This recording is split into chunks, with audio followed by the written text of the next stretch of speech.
అందరికీ నమస్కారం. ఫ్రెండ్స్ ఎలా ఉన్నారు? అందరూ బాగున్నారు కదా! నేనైతే బాగున్నాను. మీరెలా ఉన్నారో కామెంట్స్‌లో తెలియచేయండి. ఇది నైట్ వ్లాగ్ అండి. వ్లాగ్‌లో ఈరోజు నైట్ ఏం వండాము, అదే ఏం చేశాను, అలాగే చిన్న చిన్న విషయం కూడా మీతో షేర్ చేసుకుంటాను. అలాగే వీడియో నచ్చితే ఒక లైక్ అయితే ఇవ్వండి. మన ఛానల్ కూడా సబ్స్క్రైబ్ చేసుకోండి. మన ఛానల్ నేమ్ వచ్చేసి మై లైఫ్ అండి. ఇంక వీడియో అయితే చూద్దాం. ఇంక ఈవినింగ్ 5:30కి ఆ టైంకి పువ్వులొచ్చాయన్నమాట. వీధిలో వాళ్ళందరూ తీసుకున్నారు. నేను కూడా తీసుకున్నాను. ఒక 20 రూపీస్‌వి. ఈ సీజన్‌లో మల్లెపూలు బాగా ఎక్కువొస్తాయి కదా! నాకు ఈ పువ్వులు చూస్తే అప్పుడు గుర్తొచ్చిందన్నమాట. నా స్కూల్ డేస్‌లోని నేను హాఫ్ డే స్కూల్ అనమాట. హాఫ్ డే స్కూల్ అయినప్పుడు ఇంకా ఈ పువ్వులు ఎక్కడ కనబడినా సరే తెలియకుండా దొంగతనంగా కోసుకొచ్చేసేవాళ్ళము. చిన్న పువ్వులు. ఈవినింగ్‌కి అయితే కొంచెం ఇంకా మంచిగా ఉంటాయి. మధ్యాహ్నానికి అంత ఏం బాగోవు కదా! కాకపోతే స్కూల్ నుంచి వచ్చేటప్పుడు మాత్రం ఇలాంటి పనులు చేసుకొని వచ్చేవాళ్ళమన్నమాట. ఈ పువ్వులంటే చాలా చాలా ఇష్టం. చిన్నప్పటి నుంచి నాకు చాలా ఇష్టం. ఎప్పుడైనా మా నాన్నగారు గాని బయటికి తీసుకెళ్ళినా నాకు పువ్వులు కొనమని నేనే అడిగేదాన్ని.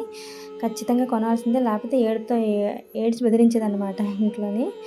అలా ఉండేది. ఆ తర్వాత కాలేజ్‌కెళ్ళిన తర్వాత పువ్వులనేవి తక్కువైపోయిందింక. ఇంక పెట్టుకోవడం అంటే వీక్లీ వన్స్ ఫ్రెండ్స్ ఎవరైనా గులాబీలు తీసుకొస్తే పెద్ద పెద్ద పూల దండలైతే పెట్టుకునేవాళ్ళం కాదు. ఎలా అయిపోయిందంటే పువ్వులు పెట్టుకుంటే ఏదోలా చూస్తారేమో అన్నట్టుగా ఆలోచన ఉండేదన్నమాట కాలేజ్‌లో. అదే ఇక్కడికొచ్చిన తర్వాత అయితే ఇంక సిటీలోకొచ్చిన తర్వాత ఒక ఆడపిల్ల కూడా పువ్వులు పెట్టుకోవడం నేనెప్పుడు చూడలేదు మామూలు టైంలోని. ఆ పెళ్ళైన వాళ్ళు 1, 2 గులాబీలు గానీ, చామంతులు గానీ, వారాల పూట, శుక్రవారం అలా పెట్టుకుంటున్నారు గానీ, మామూలుగా అయితే ఎప్పుడు దండలే పెట్టుకోరు. ఎప్పుడంటే పెళ్ళిళ్ళ టైంలోనే పెట్టుకుంటారన్నమాట ఎక్కువగాన. మిగతా టైంలో ఎప్పుడు పువ్వులనేది పెట్టుకోరు. పెట్టుకున్నా సరే ఎలా ఉంటదంటే ఏదోలా చూస్తారన్నమాట. అలా ఉంటది. నేనైతే ఇంక అలా కాదండి. నాకు నచ్చితే పెట్టుకుంటాను. ఖచ్చితంగా నాకిష్టం కాబట్టి నేను పెట్టుకుంటాను. ఎవరేం చూసినా మనకు హ్యాపీగా అనిపిస్తే చాలు. ఈ విషయం ఇదేం తప్పు కాదు కదా! అలా అలా నేనైతే అలా అనుకుంటాననమాట. ఇంకా పువ్వులనేవి మాల కడుతున్నాను. ఎందుకంటే నాకు విడి పువ్వులు తీసుకోవడం ఇష్టం. మామూలుగా కట్టిన పువ్వులంటే నాకంత ఇష్టం ఉండదు. నాకు నేనుగా కట్టుకొని పెట్టుకోవాలన్నమాట. అలా అయితేనే ఇష్టం మాట. దీని గురించి చిన్నప్పుడే నేను సెవెంత్ క్లాస్‌లో ఉండేటప్పుడే ఈ పువ్వులు కట్టడం అనేది నేర్చుకున్నాను. ఎలా అంటే ఆకులుంటాయి కదా! ఆకులు తెంపేసి అవి మాల కట్టడం నేర్చానమాట. నాకంత ఇష్టం అంత ఇష్టమండి.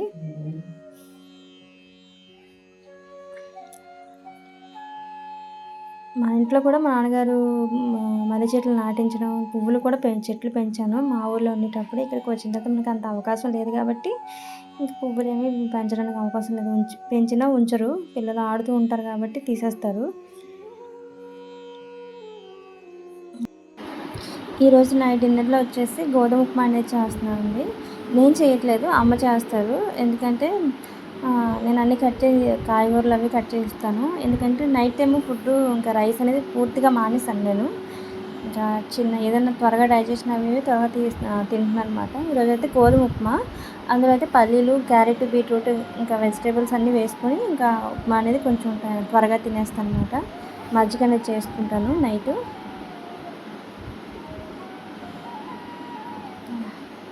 ఇంక పువ్వులనేది మాల కట్టేస్తాను. కట్టేసిన తర్వాత ఇంక ఈవినింగ్ వర్క్స్ బయటకి వెళ్ళాల్సిన పనుందన్నమాట. పాల ప్యాకెట్లు అవి తీసుకురావాలి ఇంకాను. అవి తెచ్చేసిన తర్వాత వంట అనేది స్టార్ట్ చేస్తాం. ఉప్మానే కదా! ఇంక చట్నీలు ఏమి చేయము. డైరెక్ట్‌గా ఇంక అన్ని వెజిటేబుల్స్ వేస్తాం కాబట్టి ఇంకా తినేయొచ్చు. ఇంక మాలైతే కట్టేసానండి. ఇవే బయట కొంటే ఇప్పుడు 60 రూపీస్ మాట ఒక మూర.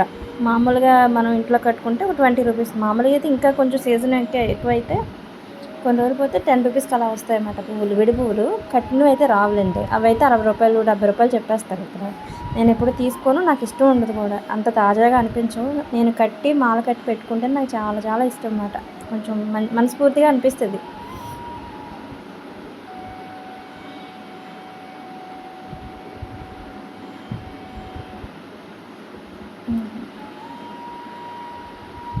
ఇంక ఇలాగా నైట్ ఇదిగోండి క్యారెట్, బీట్రూట్, ఆనియన్స్, పచ్చిమిర్చి పచ్చిమిర్చి అవి చూపించట్లేదు. పల్లీలు కూడా తీసుకున్నాను. జీడిపప్పు కూడా వేసుకోవచ్చు. ఇంకా శనగపప్పు అన్నీ పోపుల్లో వేస్తాం కదా శనగపప్పు. ఇంకా అవన్నీ వేసి చేస్తారమ్మ. కరివేపాకు అవిను. లైట్‌గా ఆకుకూరలు కూడా వేసుకోవచ్చు. మునగాకు వేసుకోవచ్చు. పాలకూర అవి కూడా వేసుకోవచ్చు. ఎందుకంటే హెల్తీయే కదా! పర్వాలేదు. మనకు ఏముంటే వెజిటేబుల్స్ అవన్నీ వేసుకొని చేసుకోవచ్చు ఉప్మాలోని. ఇదిగోండి గోధుమ రవ్వ. ఇంకా అమ్మకి ఇవన్నీ క్లీన్ చేసి ఇచ్చేసాను. ఇంకా అమ్మ పని అమ్మ చేస్తారు. ఇంకా నాకు కొంచెం వాషింగ్ మిషన్‌లో బట్టలు ఉన్నాయన్నమాట. అవన్నీ జాడించేసి కొంచెం బయట వేసేస్తాను. ఇంకా తెల్లవారికి ఆరిపోతే మేడ మీద ఏస్తున్నాం కానీ పిల్లలు ఆడుతున్నారండి. ఇంక అందు గురించి వాళ్ళు హాఫ్ డే స్కూల్స్ కదా! మధ్యాహ్నం నుంచి వచ్చేస్తున్నారు. ఇక నైట్ బట్టలు వేసామంటే మార్నింగ్ 11, 12 ఆ టైంకి ఆరిపోతే ఇంకా టైం తీసేస్తే పిల్లలు ఆ టైంకి వస్తారన్నమాట. ఇంకా అలా ఆడుకున్నా మనకు ప్రాబ్లమ్ ఏమి ఉండదు. వాళ్ళకి అడ్డంగా కూడా తగలవు. అందు గురించి ముందుగా నేను నైట్ ఉతికేసుకొని నైట్ మేడ మీద వేసేస్తాను. తెల్లవారికి ఇంక త్వరగా ఆరిపోతాయి. ఇంకా ఉప్మా అయితే అయిపోయింది. ఇంక నేను తినేస్తున్నాను. అన్నయ్య కూడా త్వరగా వచ్చేసారన్నమాట. మ్యాక్సిమం నైట్ టైం ఉప్మాలు అవి తినరు అన్నయ్య. కాకపోతే ఈసారి తింటారని చెప్పారు. అమ్మ అయితే చాలా చాలా బాగా చేశారు ఉప్మా. కొంచెం మీరు ఉప్మా చేసేటప్పుడు నెయ్యిలో ఫ్రై చేసుకొని రవ్వ చేసుకోండి, చాలా టేస్టీగా అనిపిస్తుంది. కొంచెం వేడి చేస్తుంది, మజ్జిగది చేసుకోండి. ఇంక ఇలా నైట్ కరెంట్ పోయింది మేము టిఫిన్ చేసిన తర్వాత. ఇంకా అలా బయటకు వచ్చి కొంచెం సేపు అలా కూర్చున్నాం. వీడియో తీస్తున్నాను అనమాట. చంద్రుడు అయితే బాగా కనిపిస్తున్నారు కదా, బాగుంది చల్లగానే. కానీ ఇంట్లో మాత్రం అలా లేదులేండి, ఎందుకంటే మనకి అన్నీ క్లోజ్గా ఉంటాయి కాబట్టి అంత గాలి ఏమీ రాదు. పక్కన ఇల్లులు ఉంటాయి, పెద్ద పెద్ద ఇల్లులు ఉంటాయి కాబట్టి గాలి వచ్చే అవకాశమే లేదు. అదే పల్లెటూరులో అయితే బాగుంటుంది. కానీ సమ్మర్లో అయితే పల్లెటూరులో కూడా గాలి తగ్గిపోద్ది, అంటే అంతేమీ ఉండదు. ఎందుకంటే నేను ఉన్నాను కాబట్టి బయట మంచాలు వేసుకొని పడుకునే టైం అప్పుడు అంత పెద్ద గాలి ఏమి వచ్చేది కాదు. బయట ఫ్యాన్లు పెట్టుకునేవాళ్ళము. కాకపోతే కరెంటు కూడా ఎక్కువ టైం తీసేసేవాళ్ళు.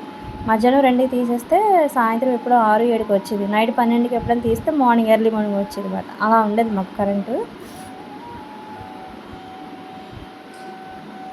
ఓవైపు ఉంది కరెంటు, ఒకవైపు లేదు మాకు. మరి ఎప్పుడు వస్తుందో తెలీదు. ఇంకా అలా అయిపోయింది నైట్ డిన్నర్తోని. ఇదేనండి ఈరోజు వ్లాగ్ అయితే. వ్లాగ్ నచ్చితే ఒక లైక్ అయితే ఇవ్వండి. మన ఛానల్ కూడా సబ్స్క్రైబ్ చేసుకోండి. థ్యాంక్